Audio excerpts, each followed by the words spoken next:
For 1,000 years, Rome was the world. An empire forged in iron and stone, governed by a single unifying idea. Its legions were the most disciplined fighting force on the planet. Its aqueducts were miracles of engineering that fed cities of 1 million people. Its law became the foundation of Western civilization. For centuries, it seemed invincible, eternal. But it wasn't destroyed by barbarian hordes at the gates. No, it was poisoned from within by an act of genius. That was actually a fatal mistake, made by the very man who tried to save it. He thought he'd found the ultimate solution to Rome's problems, but what he really did was sign its death warrant. This is the story of how one man's brilliant idea unleashed a chain of events that tore the world's greatest empire apart. To understand this fatal mistake, we first need to see the world it was meant to fix. By the middle of the 3rd century AD, the Roman Empire wasn't just in crisis. It was on the verge of total collapse. Historians call it the crisis of the 3rd century, but for the people living through it, it felt like the end of the world. The empire was bleeding from 1,000 cuts. For 50 years, emperor after emperor was murdered by their own troops. Historians count at least 26 legitimate emperors in that short span, a revolving door of death where generals ruled by the sword and died by the sword. The political chaos was so absolute that the empire itself began to splinter. For a time, it broke into 3 competing states: the Gallic Empire in the west, the Palmyrene Empire in the east, and a battered Roman state in the middle, fighting for its life. The economy had completely disintegrated. Decades of civil war and debased currency led to hyperinflation so bad that the old silver coins were nearly worthless. Trade routes that had bound the empire together for centuries broke down, making it unsafe for merchants to travel. Large landowners, unable to sell their crops, retreated into a kind of proto-feudalism, foreshadowing the Dark Ages. To make matters worse, waves of plague swept through the population, devastating cities and crippling the army's ability to find new recruits. Rome was too big, too broken, and just too chaotic for any one person to govern. It faced constant invasions along its vast frontiers, from Germanic tribes across the Rhine and Danube to the powerful Sasanian Empire in Persia. The state was bankrupt, the people were terrified, and the military was in a constant state of mutiny. The 1,000-year empire was on its last legs, gasping for air. It needed a savior. It needed a miracle. And it got one, in the form of a stern, imposing soldier named Diocletian. Diocletian was everything his predecessors weren't. He came to power in 284 AD, not through scheming and murder, but through sheer competence and the loyalty of his legions. He was a brilliant administrator and a ruthless reformer who understood the scale of the rot. He knew the old system was dead, and that just tinkering around the edges wouldn't save the empire. It needed a radical reinvention. His diagnosis was simple. The Roman Empire had become too large and complex for one man to rule alone. A single emperor couldn't fight off Germans on the Rhine while also dealing with a Persian invasion in Syria. So, what was his solution? An act of political genius, the likes of which Rome had never seen. It was called the Tetrarchy, the rule of 4. In 293 AD, Diocletian formalized this new system. He didn't just split the empire in half. He divided the responsibilities of ruling it. He would rule the East as the senior emperor, the Augustus. He appointed a trusted colleague, Maximian, to rule the West as his fellow Augustus. But he didn't stop there. Each Augustus then adopted a junior emperor, a Caesar, who would be their second-in-command and chosen successor. Galerius was picked for the East, and Constantius for the West. 4 rulers, each with their own capital near the frontiers they had to defend. Diocletian in Nicomedia, Galerius in the turbulent Balkans, Maximian in Milan, and Constantius in Trier, defending Gaul and Britain. And for a time it worked. It worked brilliantly. The Tetrarchy stopped the endless cycle of civil war. With 4 emperors sharing the load, the military could respond to threats on multiple fronts at once. The frontiers were stabilized. Diocletian rolled out sweeping economic and administrative reforms, creating a more manageable bureaucracy and trying to get inflation under control. For 2 decades, a sense of order returned to the Roman world, a calm that hadn't been felt in a lifetime.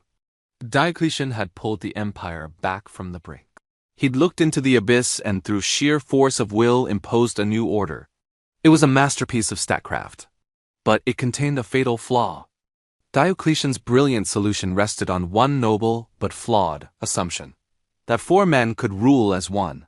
putting the good of the state above their own ambition. He had designed a perfect system for selfless gods, but he had to run it with mortal men. The Tetrarchy's success depended entirely on his own authority, and the moment he was gone, the whole structure was destined to collapse. The first crack appeared when Diocletian did something no emperor had ever done.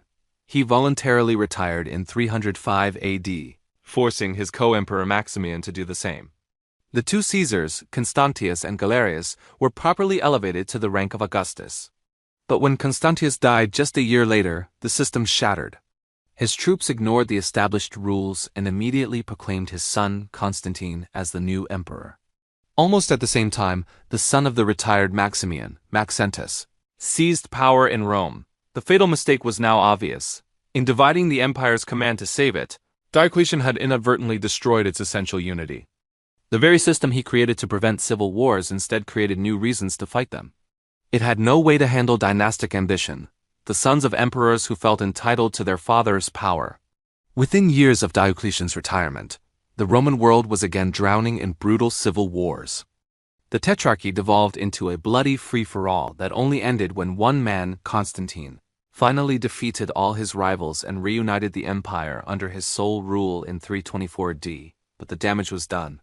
Even with Constantine as sole ruler, the administrative split Diocletian had created was now permanent in the minds of the political elite. He had split the Roman world into two fundamentally different halves, a Latin-speaking West and a Greek-speaking East.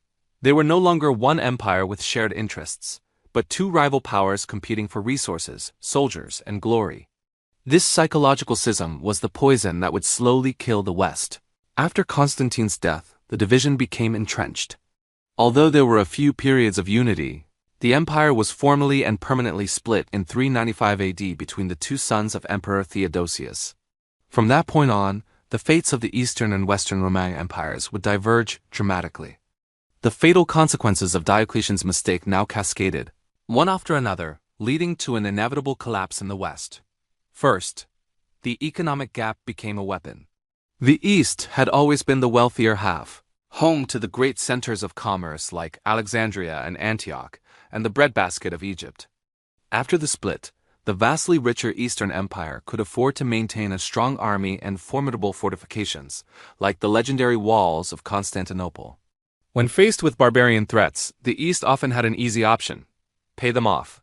And often, that payment came with a suggestion: go west.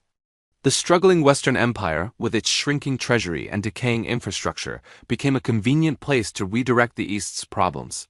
Second, military cooperation vanished. Instead of facing invaders as a united force, the two halves often saw each other as rivals. At critical moments, Eastern armies failed to come to the West's aid. More concerned with their own borders or court politics, the West was left to fend for itself. Third, this isolation crippled the Western military. Unable to afford a large army of Roman citizens, the Western emperors grew increasingly reliant on hiring Germanic mercenaries known as foederati to defend the empire. These soldiers were skilled warriors, but their primary loyalty was to their pay and their own tribal leaders, not to some abstract idea of Rome. Slowly but surely, the Roman army in the West stopped being Roman at all. It was a barbarian army defending a Roman state against other barbarians. The end came not with a bang, but with a whimper. For decades, the West was hollowed out. The sack of Rome in 410 AD by the Visigoths under their king, Alaric, was a profound psychological blow from which the empire never truly recovered. Finally, in 476 AD, the Germanic chieftain Odoacer, leading what was left of the Roman army, saw no reason to continue the charade. He deposed the last Western Roman emperor, a young boy ironically named Romulus Augustulus, and sent the imperial insignia to Constantinople, signaling that the Roman Empire in the West was no more. It's a tragic irony, isn't it? Diocletian was a brilliant reformer who inherited a world on fire and managed to bring back order. His creation of the Tetrarchy was a logical, intelligent, and necessary response to the crisis he faced. For a while, it seemed like the perfect solution. But in solving the immediate problem of an ungovernable empire, he accidentally unleashed a long-term catastrophe. He divided the empire to save it, but in doing so, he shattered the fundamental unity that had been its greatest strength. The administrative split became a political one, and the political split became a fatal rivalry.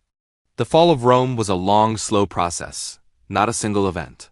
Yet if you trace the threads back, so many of them lead to one place, to a well-intentioned decision, an act of genius that carried the seeds of its own destruction. Diocletian's fatal mistake was believing that the Roman Empire could be surgically divided without killing the patient. And while the eastern half would survive and flourish for another 1,000 years as the Byzantine Empire, his decision had sealed the West's fate, beginning a slow and painful decline that would end in its final tragic collapse. The story of Rome's fall is intertwined with the rise of its successor. To see what became of the surviving Eastern Roman Empire and its legendary capital, check out our next video. Constantinople, the city that became the center of the world. Thanks for watching.